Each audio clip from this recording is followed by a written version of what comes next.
தொலைநோக்கு சிந்தனையாளர் மற்றும் கருணை கொண்ட நன்கொடையாளர் என்று ரிலையன்ஸ் அறக்கட்டளை தலைவர் நீட்டா அம்பானியை பாராட்டி அமெரிக்காவின் மசாசூசெட்ஸ் மாகாண ஆளுநர் கௌரவித்த காட்சிகள்தான் இவை. 2010ஆம் ஆண்டு நீட்டா அம்பானியால் தொடங்கப்பட்ட ரிலையன்ஸ் அறக்கட்டளை இந்தியா முழுவதும் 55,000க்கும் மேற்பட்ட கிராமங்கள் மற்றும் ஏராளமான நகரங்களில் நலத்திட்டங்களை செயல்படுத்தி வருகிறது. ஏழை மாணவர்களின் கல்வி, வேலைவாய்ப்பு மற்றும் மருத்துவம் சார்ந்த உதவிகளுக்கு முன்னுரிமை வழங்கி ரிலையன்ஸ் அறக்கட்டளை செயல்பட்டு வருகிறது. இந்நிலையில் நீட்டா அம்பானியின் நற்செயல்களை கௌரவிக்கும் விதமாக அமெரிக்காவின் மசாசூசெட்ஸ் மாகாண ஆளுநர் மாரா ஹீலி பாராட்டு சான்றிதழ் வழங்கி நீட்டா அம்பானியை கௌரவித்தார்.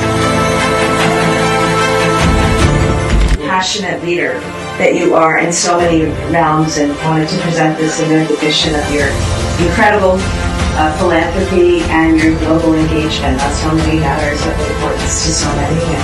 இந்தியாவின் கைவினை கலைத்திறனை பறைசாற்றும் வகையில் இந்த நிகழ்ச்சியில் சிகர்கா பனாரஸ் பட்டுச்சேலை அணிந்து நீட்டா அம்பானி கலந்து கொண்டார். தமிழ்நாடு மற்றும் புதுச்சேரியில் 5 நாட்களுக்கு அதிகபட்ச வெப்பநிலை இயல்பை விட 3 டிகிரி செல்சியஸ் அதிகமாக இருக்கும் என்று வானிலை ஆய்வு மையம் தெரிவித்துள்ளது. தமிழ்நாடு, புதுச்சேரி மற்றும் காரைக்காலில் ஞாயிறு மற்றும் திங்கட்கிழமை வறண்ட வானிலை நிலவக்கூடும் என்றும் ஒரு சில இடங்களில் அதிகபட்ச வெப்பநிலை இயல்பை விட 2 முதல் 3 டிகிரி செல்சியஸ் வரை அதிகமாக இருக்கக்கூடும் என்றும் தெரிவிக்கப்பட்டுள்ளது. பொதுவாக காலை வேளையில் லேசான பனிமூட்டம் காணப்படும் என்றும் வானிலை ஆய்வு மையம் கூறியுள்ளது.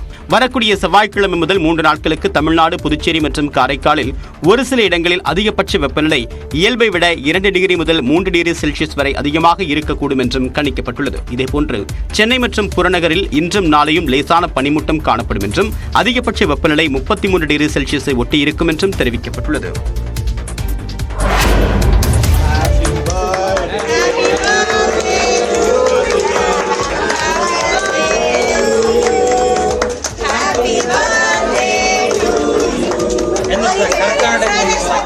சேலத்தில் 100 வயது மூதாட்டிக்கு 5 தலைமுறைகளை சேர்ந்த குடும்பத்தினர் கேக் வெட்டி பிறந்தநாள் கொண்டாடிய காட்சிகளே இவை.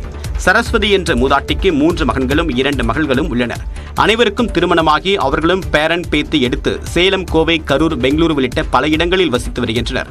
5 தலைமுறையை பார்த்த மூதாட்டி சரஸ்வதிக்கு 100 வயது பூர்த்தியாவதை குடும்ப உறுப்பினர்கள் விழாவாக நடத்த முடிவு செய்தனர். அதன்படி சதாபிஷேகம் மற்றும் பிறந்தநாள் விழா கோலாகலமாக நடத்தப்பட்டது. மகன்கள், மகள்கள், பேரன், பேத்திகள், கொள்ளுப்பேரன், கொள்ளுப்பேத்தி என்று குடும்ப உறுப்பினர்கள் 60 பேர் கலந்து கொண்டனர். மூதாட்டிக்கு பிறந்தநாள் வாழ்த்து தெரிவித்து ஆசையும் பெற்றுக் கொண்டனர். அவங்களுக்கு இருக்கிற பேத்தியில நான் தான் கொஞ்சம் சின்ன பொண்ணு, அதனால எனக்கு வந்துட்டு இங்க இருக்கிறது ரொம்ப பிளஸ்டா இருந்துச்சு. இந்த மாதிரி ஒரு ஃபங்க்ஷன் வந்து எங்க வீட்டுல நடக்கிறதுக்கு நாங்க ரொம்ப பாக்கியம் பண்ணிருக்கோம், புண்ணியம் பண்ணிருக்கோம்னு நினைக்கிறேன். பிறந்த நாளை கொண்டாடியது தங்களுக்கு மகிழ்ச்சி அளிப்பதாக உறவினர்கள் தெரிவித்தனர்.